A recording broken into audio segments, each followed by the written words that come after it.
Au sud de Tours, Montbazon, une zone pavillonnaire comme il en existe de nombreuses en France. Une petite maison, une place de parking et un lopin de terre, un idéal pour les classes moyennes. Et cet agent immobilier de la commune le confirme, l'essentiel de sa clientèle recherche ce type d'habitat.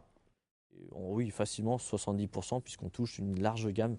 Ça va du jeune couple qui s'installe à la famille qui a déjà plusieurs enfants.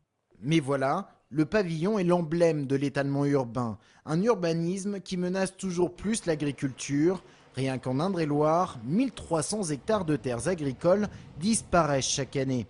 Conséquence, les élus doivent désormais réduire la taille des terrains, mais aussi des zones constructibles. Et surtout, on densifie en construisant des immeubles plus hauts, comme ici à Chambray-les-Tours, en pleine agglomération tourangelle.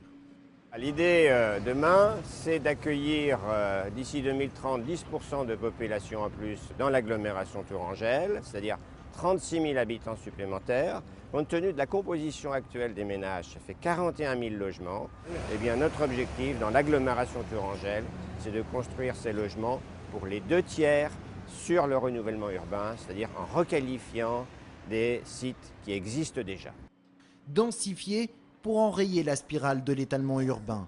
En une quarantaine d'années, l'agglomération tourangelle a accueilli 25% de population en plus, mais sa surface urbanisée a cru de 50%. Et dans le même temps, la zone a perdu 80% d'exploitations agricoles. Alors aujourd'hui, Tours Plus s'est donné pour mission de faire revenir les agriculteurs. On est sur le futur champ sur lequel seront installées une petite centaine de chèvres. Un élevage caprin à la Gloriette, c'est pour 2013. Ici, l'agglo est déjà propriétaire du terrain, mais ailleurs, elle va se porter acquéreur pour libérer certaines terres de la pression foncière.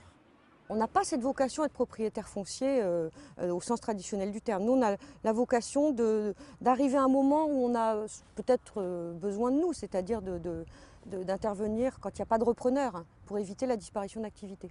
On pourrait, sur 4 ans, avoir 80 à 100 hectares, ce qui fait qu'en 5 ou 6 ans, on double la surface actuelle dédiée au maraîchage. Une AMAP à la riche, des chèvres à la Gloriette et bientôt 5 hectares rachetés entre Loir-et-Cher à l'ouest de Tours. Cela peut paraître anecdotique, mais c'est une petite révolution dans la gestion d'une agglomération.